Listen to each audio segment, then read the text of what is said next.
Welcome, Virgo. Um, Something broke, and it was supposed to 72 hours. That's all. Not a lifetime, not the endless stretch of difficult that it has been feeling like from the inside. 72 hours standing between where you are right now, in the middle of whatever fell apart, whatever cracked open, whatever stopped working in the way it was supposed to work, and something that is going to look from the other side of it, nothing like what it looks like from here. Don't move yet, just breathe and stay. You thought this was the end of something. Maybe you still think that. Maybe you've been sitting in the wreckage of whatever happened or whatever is still happening, still unfolding, still making its full extent known in the slow, awful way that real disruptions tend to, and telling yourself the story that the wreckage tells, that this is loss, that this is failure, that this is the thing that confirms what you were afraid of, the thing that proves what the quietest and most unkind part of your inner voice has been suggesting for longer than you want to admit. That story is wrong, not slightly wrong, completely wrong, and the evidence for that won't be visible in 72 hours. But something will shift, something will move. Something in the landscape of what feels like disaster will reveal a seam, a line, a crack, an edge that didn't look like an opening before, that looks from this angle like nothing at all, until the light hits it differently. Let me tell you about detours, real ones. Not the convenient, retrospective kind that people describe after the destination has already been reached and the difficulty has already been assigned its meaning in a tidy narrative arc. The actual detours, the ones that happen without announcement, without explanation, without any immediate indication that what feels like being knocked off course is in fact the course. The ones that look from inside them like nothing but obstruction, nothing but delay, nothing but the specific grinding frustration of a person who knew where they were going, had built something resembling a plan for getting there, and is now standing in a landscape that bears no resemblance to the map they were working from. Those detours are not cosmetic. They are not minor rerouting. They are not the universe's way of making the journey slightly less smooth while keeping the destination intact. They are the destination being revised, not diminished, revised, updated, corrected, with the kind of ruthless accuracy that only something operating with a larger view than your current vantage point can correct with. And the revision hurts. Of course it hurts. You had a map, you had a plan, you had perhaps a version of where this was all going that you had been quietly, carefully building your expectations around. And now the map is wrong, and the plan is in pieces, and the version is unrecognizable. And standing in that is not a small thing. It is one of the most genuinely difficult things a person can experience. This reflection invites you to consider, what specifically are you grieving right now beneath the shock of what happened? What version of the future? What expectation? What quiet and perhaps unspoken hope has this disruption taken from you? And have you allowed yourself to actually feel that loss rather than immediately trying to manage it into something more acceptable? Because the grief matters. It is not weakness. It is not evidence that you were wrong to want what you wanted, or to build toward what you were building toward, or to invest in the direction you were invested in. It is simply the honest response of a person who cared about something that has now in some form been altered or taken. And grief that is not felt doesn't disappear, it goes underground. It becomes the low, persistent weight beneath every subsequent decision, the unnamed thing that makes the next step feel heavier than it should, that makes the next investment feel riskier than the evidence suggests, that makes the next hope feel like something that needs to be contained before it grows large enough to hurt when it's lost. Feel it, not forever, not as a residence, as a passage, because it is a passage. And on the other side of it, not in 72 hours necessarily, but in the opening, that 72 hours may begin to reveal something which is waiting that the version of the future you were holding couldn't have contained. Picture a road, long, familiar, traveled. You know every bend in it. You know where it gets narrow and where it opens out. You know the view from the high parts and the feel of the low parts and the approximate distance to where it was supposed to take you. You have been on this road for long enough that the road itself has become part of your identity, part of how you understand yourself, where you're going, what your life is organized around. And then, without warning, without permission, with absolutely no consideration for the time and effort and hope you have invested in this particular route, the road simply ends.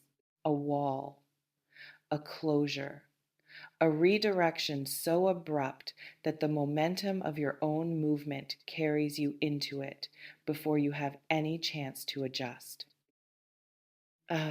You stand there in the dust of the abrupt stop, and everything in you wants to find a way through the wall, around the wall, over the wall, back to the road that you knew, back to the direction that made sense, back to the version of the journey that you had mapped and understood and been making genuine progress on.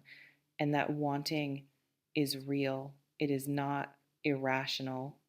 It is the entirely understandable response of a person who built something real and is watching it be disrupted by something that felt like it had no right to disrupt it. But the wall is not the end, the wall is the turn. And the road that begins on the other side of the turn, the one you cannot see yet, the one that requires you to stop trying to get back to the familiar route before you can even begin to orient yourself toward it, that road goes somewhere the original road was never going to reach. Somewhere that required this disruption to become accessible. Somewhere that the version of you still standing at the wall trying to find a way back is not yet positioned to see. This reflection invites you to consider, what if the thing that broke was not the thing you were building toward, but the thing that was standing between you and something larger? And what would it mean for how you're currently holding this situation if that were true? 72 hours. I want to be honest about what that means because the number deserves honesty rather than mystification. It does not mean that everything resolves in 72 hours. It does not mean that the disaster becomes obviously divine in a neat and satisfying timeline.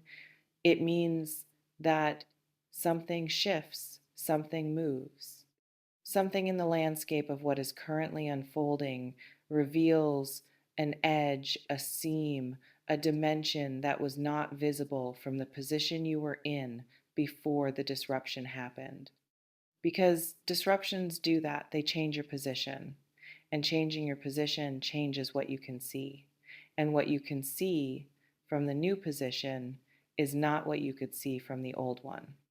And sometimes, not always, not on a predictable schedule, But sometimes what you can see from the new position is something so much larger than what the old position allowed that the disruption, in retrospect, looks less like a catastrophe and more like a correction.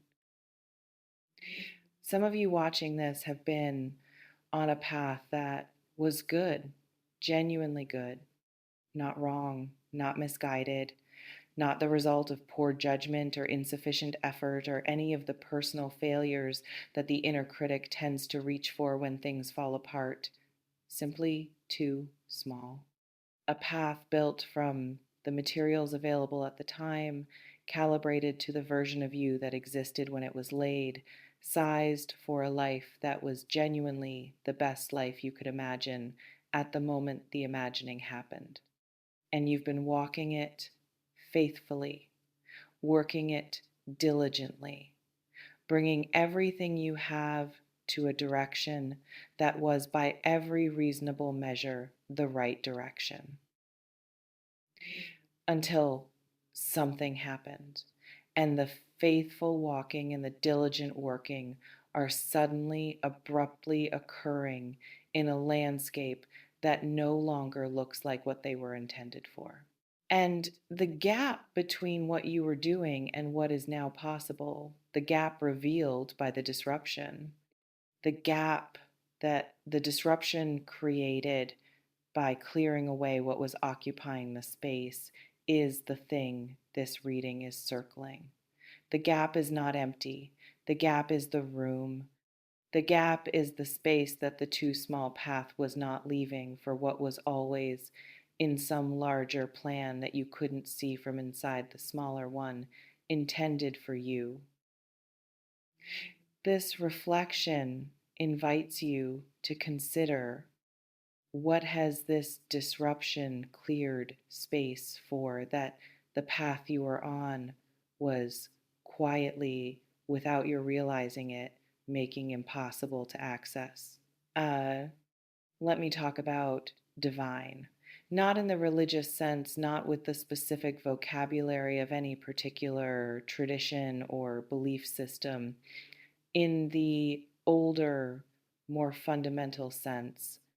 The sense that means operating according to an intelligence larger than the one available to a person standing in the middle of their own disruption, trying to make sense of it with the tools that the disruption itself has temporarily scrambled.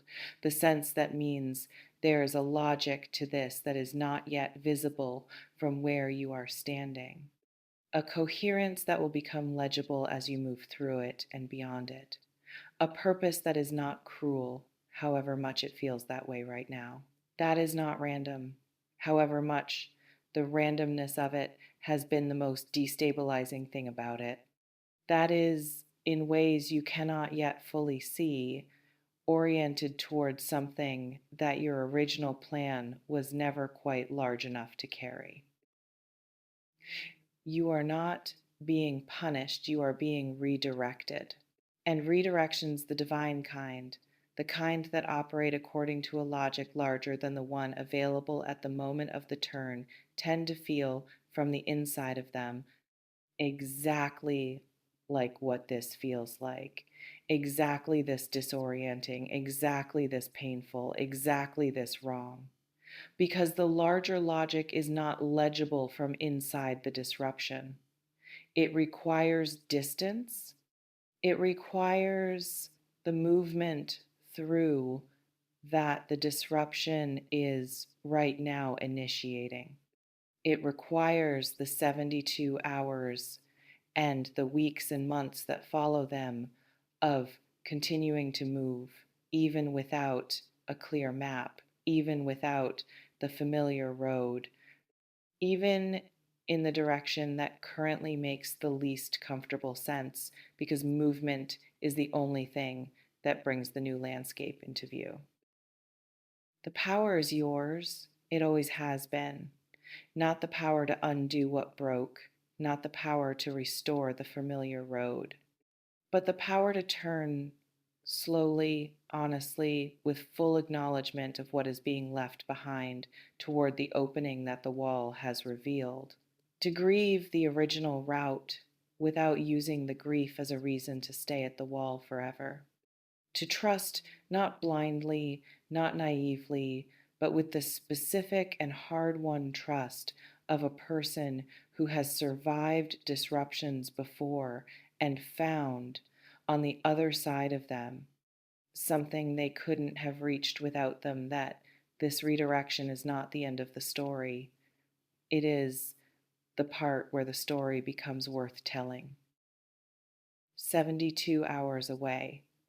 The disaster that is actually a divine detour, not eventually already, in the clearing that the disruption created, in the new position it has moved you to, in the edge of something larger that is just beginning to become visible in the place where the familiar road ended and the wall appeared, and everything that was supposed to happen simply, completely, and perhaps mercifully didn't.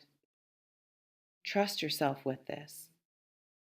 The road you were on was good, the road ahead is larger, and the only way to reach it was through exactly this, through the wall, through the dust, through the 72 hours of something that felt like disaster, revealing itself slowly, incompletely, but unmistakably as the turn you didn't know you needed to make. Before you go, I want to hear from you in the comments. What broke recently, and in the honest, quiet part of yourself, beneath the shock of it, do you have any sense of what it might be making room for? And what is the hardest thing about standing in the middle of a disruption before you can see where it's taking you? And how do you find the ground beneath your feet when the map stops working? Drop it below. I read every word, and this space holds all of it. See you in the next one, and listen. The disaster and the detour look identical from the inside. The only thing that tells them apart is what you do next. Keep moving, even without the map, especially without the map. Take care.